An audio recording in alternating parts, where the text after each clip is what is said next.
para ver todo lo concerniente a las doctrinas 2 y 3 en relación a la labor profesional del psicólogo.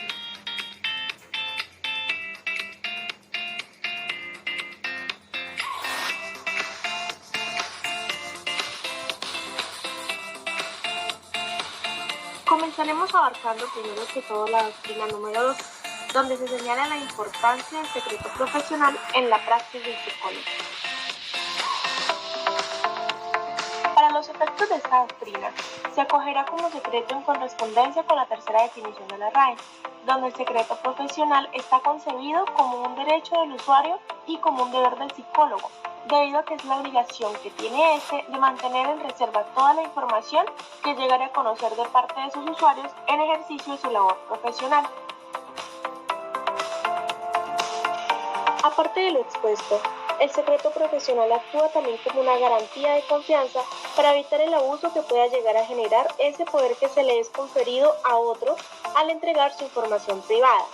Asimismo, para que la relación entre los actores sea justa en términos morales y ninguno imponga su poder de forma ilegítima sobre el otro. Sin la reserva de dicha información, los consultantes no confiarían en el psicólogo y de esta manera sería imposible el ejercicio de la psicología. Así que se debe garantizar la reserva de toda información dada por el usuario, como también los resultados de sus evaluaciones.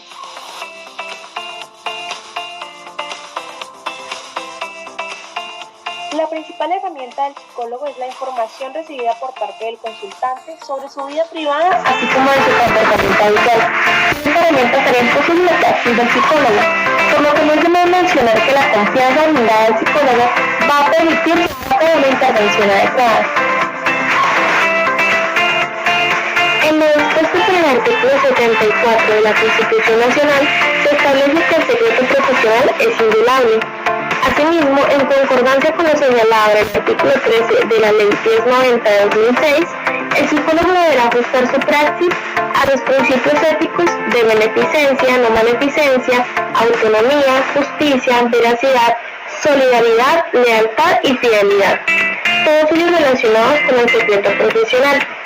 Es la guarda de esa información suministrada dentro de esa confianza y fidelidad, elementos fundamentales por excelencia en la práctica del psicólogo, donde éste se compromete a preservarla a toda costa. Tal como lo señala la sentencia C-264 de 1996, el profesionalismo del psicólogo y su deber ético se identifica con el saber escuchar, observar, pero al mismo tiempo con el saber callar.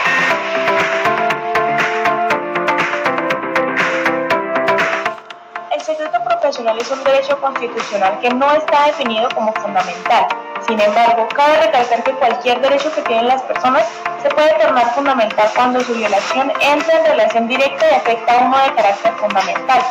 En este sentido, el derecho al secreto profesional que tienen las personas cuando recurren a los servicios del psicólogo y que éste tiene frente a terceros está ligado a algunos derechos fundamentales como la intimidad de la vida personal y familiar, la dignidad, el buen nombre y la libertad.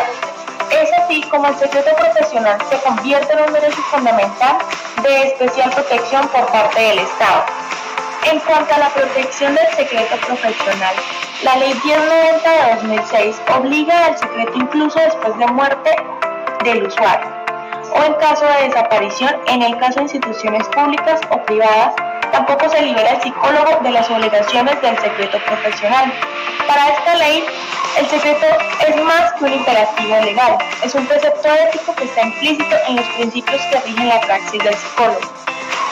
La inviolabilidad del secreto profesional radica en que es un imperativo ético, dada la necesidad que tienen las personas que recurren al psicólogo por algún motivo o situaciones en específico. Ninguna ley puede imponer salvedades al secreto profesional, según lo indica la Corte Constitucional en sentencia C-411 de 1993. Esta determina también que no sea siquiera optativo para el profesional vinculado por él revelarlo o abstenerse de hacerlo. Está obligado a guardarlo, es decir, el secreto profesional queda plasmado como un derecho constitucional. En tanto, este solo puede ser divulgado con el consentimiento expreso del usuario.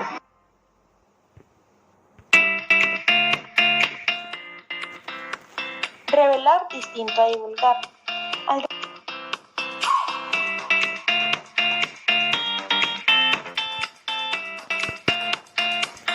Dilemas éticos, revelar distinto a divulgar. Al respecto, la Corte Constitucional Colombiana, en sentencia T-037A de 1996, señala que el divulgar es revelar ante el público una información sin seleccionar a los receptores, es decir, se difunde un hecho ante personas que no tienen el deber de reserva.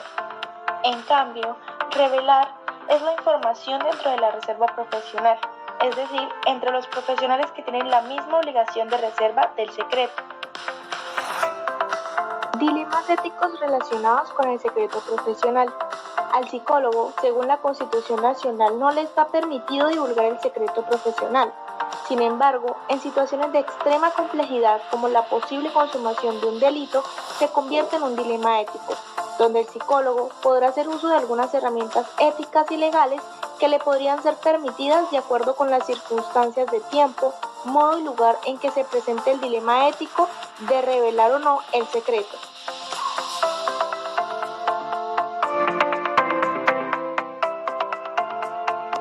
Existen intervenciones en las cuales, buscando un efecto positivo en el usuario, es necesario llevar acciones que él no desearía. En este caso, se está actuando de acuerdo al principio del doble efecto. Evaluar una situación de acuerdo al doble efecto es tomar una balanza donde, por una parte, se tiene la beneficencia del usuario, aquello que se pretende alcanzar con la intervención. Por el otro, se tiene algún mal que sufrirá, incomodidades, momentos de ira, mentiras, ir en contra de sus deseos inmediatos o solicitudes pueden ser algunos de estos males justificados. Si el beneficio que se pretende alcanzar es tal que tiene un mayor peso que el mal, entonces el psicólogo estará justificado a actuar buscando este beneficio y tolerando la consecuencia negativa. En un caso extremo, puede haber principios éticos encontrados y le corresponderá al psicólogo evaluar la situación y definir cuál será el que deberá perseguir como un bien. Recuerde, el doble efecto no es una justificación para actuar incorrectamente, violar la normatividad que rige la profesión o dejar de lado una obligación, y debe ser usado solamente cuando se busca activamente el bienestar del usuario.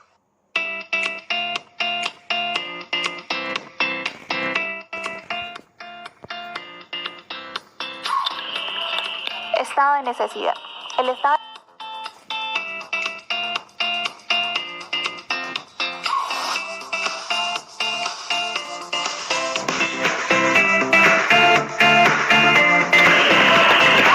de necesidad.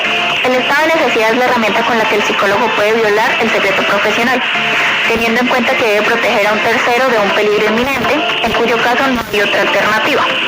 Ahora, esto lo convierte en un psicólogo infractor. Sin embargo, tiene derecho a defenderse en los tribunales de deontología y bioética.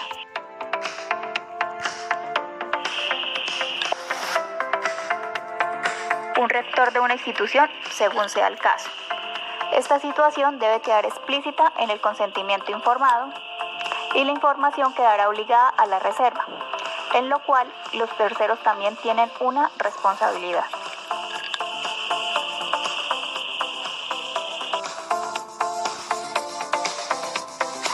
Doctrina número 3, consentimiento informado en el ejercicio de la psicología en Colombia, 5 de diciembre de 2018. El consentimiento informado es la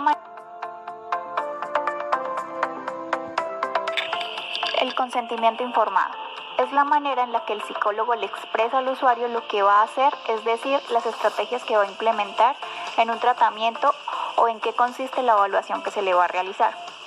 Debe ser una manifestación libre, clara y espontánea, donde no deben existir presiones o vicios. Es importante decir que el consentimiento informado no es un documento que firma el usuario, sino que es el procedimiento como tal, que es susceptible de ser ajustado, a lo cual el usuario debe ser informado sobre esto.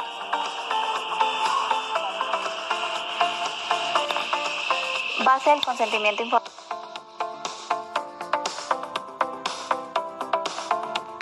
informado en psicología. El consentimiento informado se basa en el principio ético de la autonomía del usuario ante el servicio del psicólogo, donde éste respeta la libre decisión del usuario al ser sometido a una evaluación psicológica o a un tratamiento en específico. El consentimiento informado es también una manifestación de respeto del psicólogo por la dignidad humana del usuario, impidiendo que éste sea tratado como un ente o como una cosa. La manera de proceder del psicólogo debe ir dirigido a evitar realizar una práctica que no conozca o que no esté debidamente capacitado, para no poner en riesgo la dignidad de las personas, ya que no puede ni debe desconocer la autonomía y la libre expresión de pensamiento.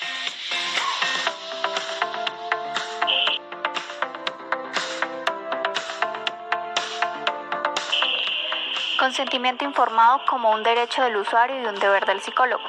El consentimiento informado es un derecho del usuario a conocer las distintas estrategias de intervención y evaluación, y es un deber, pues el psicólogo está obligado a realizar comunicación al usuario.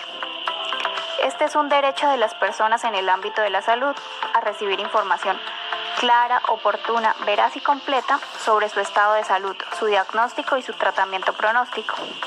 Además, es pertinente decir que el psicólogo no podrá realizar ninguna intervención o evaluación si no cuenta con el consentimiento informado del usuario o de su acudiente, según sea el caso. Consentimiento informado como un derecho. Consentimiento informado como un derecho fundamental. El consentimiento informado se fundamenta sobre todo en el artículo 1 de la Constitución sobre el respeto a la dignidad humana.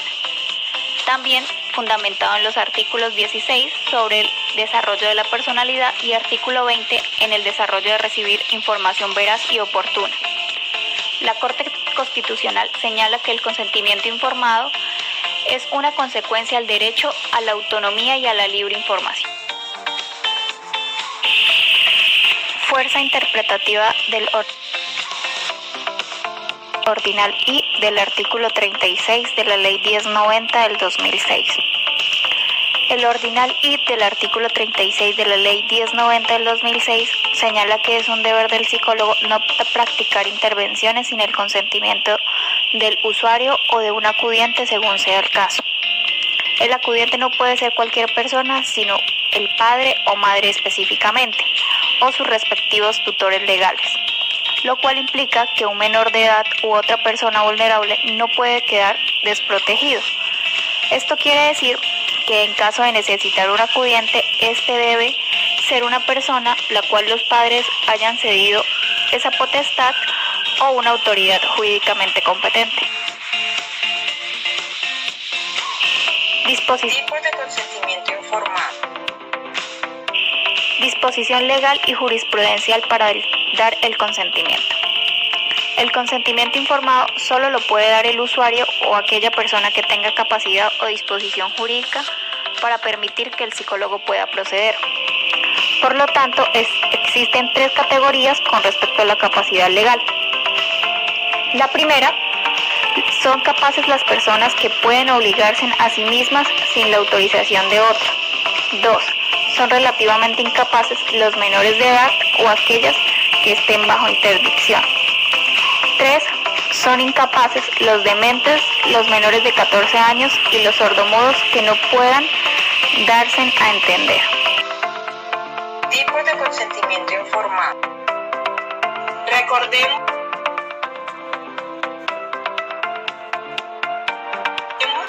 lo que es el consentimiento informado, y es precisamente ese procedimiento a través del cual nuestro paciente es informado respecto a todos los procedimientos diagnósticos y terapéuticos que le serán practicados y que le permiten decidir al paciente si acepta o rechaza la alternativa propuesta por el profesional.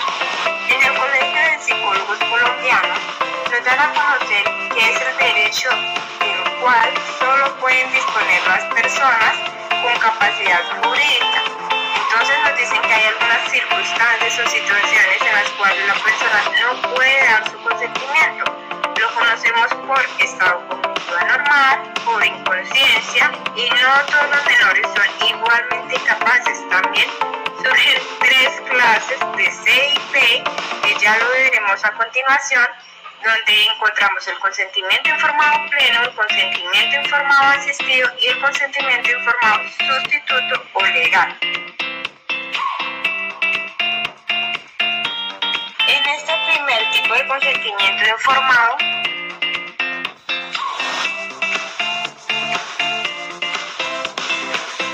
este primer tipo de consentimiento informado, vamos a conocer lo que es la sigla CIP, y es que esta se desglosa como consentimiento informado pleno, la cual conocemos como consentimiento idóneo.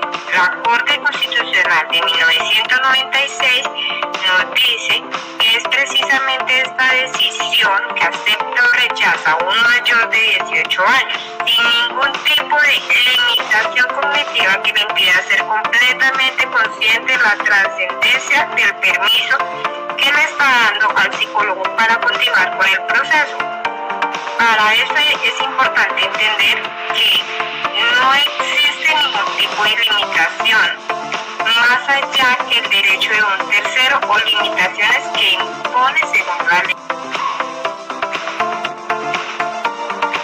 A continuación seguiremos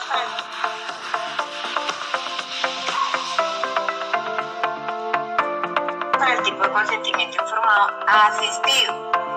Primero, inicia con la aceptación de que no todos los menores de edad están en el mismo nivel de desarrollo cognitivo, y aunque la ley no concreta algún tipo de diferencia para la norma, los mayores de 18 años deben ser prácticamente dados por sus padres o representantes. Cuando hablamos de representantes, estamos hablando de representantes legales. Ejemplo, la mamá, la abuelita, el tío, la tía. Esa es precisamente la persona que responde por el menor de edad, o la persona de acuerdo a la incapacidad que tenga. Sin embargo, la psicóloga ha examinado diferentes fases de desarrollo cognitivo, según Piaget en 1990. Hay un artículo importante que quiero que indaguemos sobre él, es el artículo 34 del Código Civil colombiano.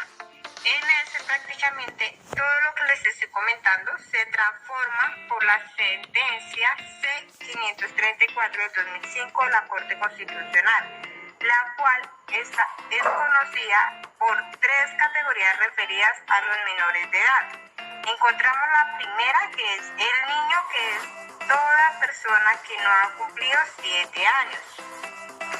La segunda, impuber, que es la persona que no ha cumplido 14 años.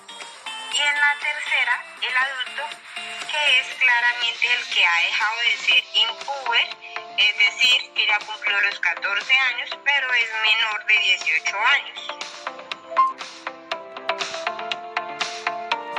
Terminamos con el tipo de consentimiento informado legal o sustituto, salvo en casos excepcionales.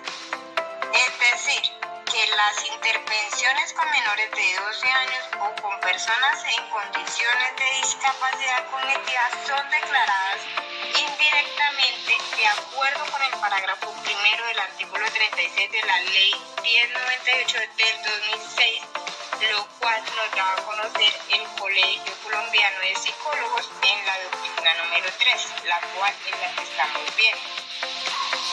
Esta es precisamente cuando es firmado por los padres de los menores, y por ende el consentimiento informado legal o sustituto es el que le dan los padres, o como lo hablaban anteriormente, en representación de los hijos que la ley ha definido como absolutamente incapaces. Es decir, que los menores de 12 años, sobre las excepciones a estas reglas, se volverá más adelante. Es decir, más adelante hablaremos sobre esas excepciones de las cuales las reglas impiden que se lleve a cabo.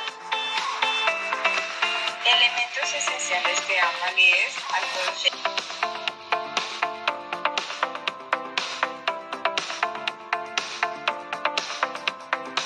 Aquí vamos a conocer algunos requisitos importantes para que se lleve a cabo la validez del consentimiento informado. Iniciaremos por la claridad de la información, y es precisamente donde el psicólogo profesional da a conocer de forma clara y concisa el documento donde el paciente va a decidir si acepta o rechaza lo que anteriormente hablábamos, que es la propuesta del profesional para llevar a cabo su procedimiento de acuerdo al caso que se esté viendo. Es decir, que el psicólogo profesional debe de hablar de forma ética, sin faltar al respeto, de forma consciente, de forma clara, de forma en que el profesional le pueda dar a entender al paciente lo que él quiere que hagan durante cada sesión.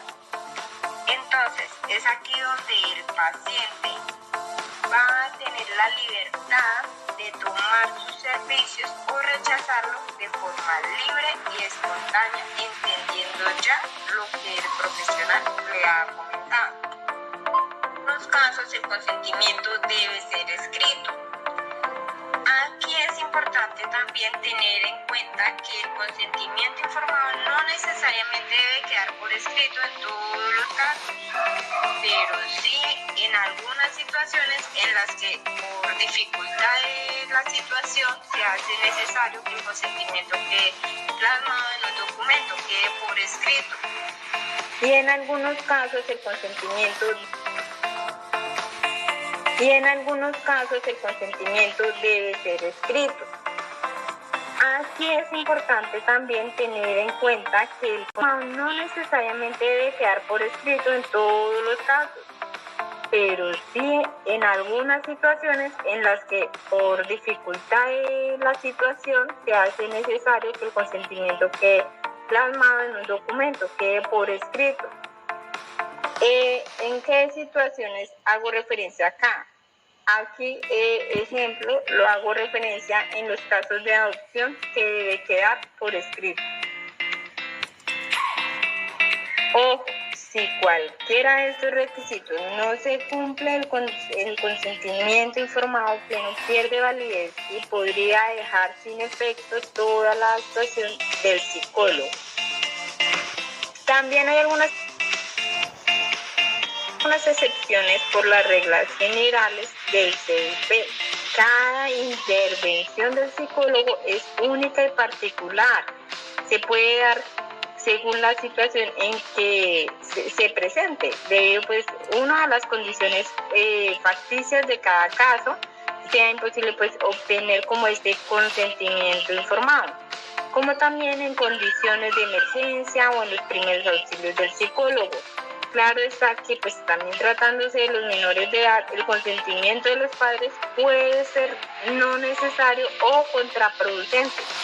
En algunas situaciones el psicólogo pues deberá como dar o prácticamente dejarlo por escrito porque no se recurrió a los padres o porque no se consideró que no era prudente a la intervención de ellos o no era necesaria. Así como hay excepciones a las reglas generales, también hay excepciones para obviar el consentimiento informado de uno o de los dos padres del acudiente debidamente autorizado. La norma general propone pues que nosotros como profesionales no podremos iniciar ninguna actuación, ningún procedimiento sin el consentimiento del usuario o tratándose de menores de edad o pues de personas en situaciones de discapacidad. Por ejemplo, ¿qué tipo de discapacidad? Ya la habíamos mencionado, un ejemplo, la discapacidad cognitiva, sin el consentimiento de su representante legal o acudiente debidamente autorizado. Es importante recordar que los representantes legales es la persona que está respondiendo por el menor de edad, por la persona. En este caso, como ya lo habíamos mencionado anteriormente, puede ser un tío, una tía, un abuelito, una abuelita, esa persona que pues está respondiendo integralmente por la persona. Sin embargo, el psicólogo se puede ver ante una situación de extrema necesidad de intervenir sin el consentimiento del usuario o de su representante legal. Esto solamente sucede cuando hay una situación de urgencia, como en el caso de los primeros auxilios psicológicos, un ejemplo, o por ejemplo también porque está en juego los derechos de la dignidad y la autonomía pues, del menor de edad, que es algo que también se debe respetar, o en circunstancias de actos urgentes judiciales, o cuando los derechos de los niños, niñas, adolescentes estén en evidente peligro o estén corriendo algún tipo de riesgo por parte del acudiente debidamente autorizado. Muchas gracias por tu atención.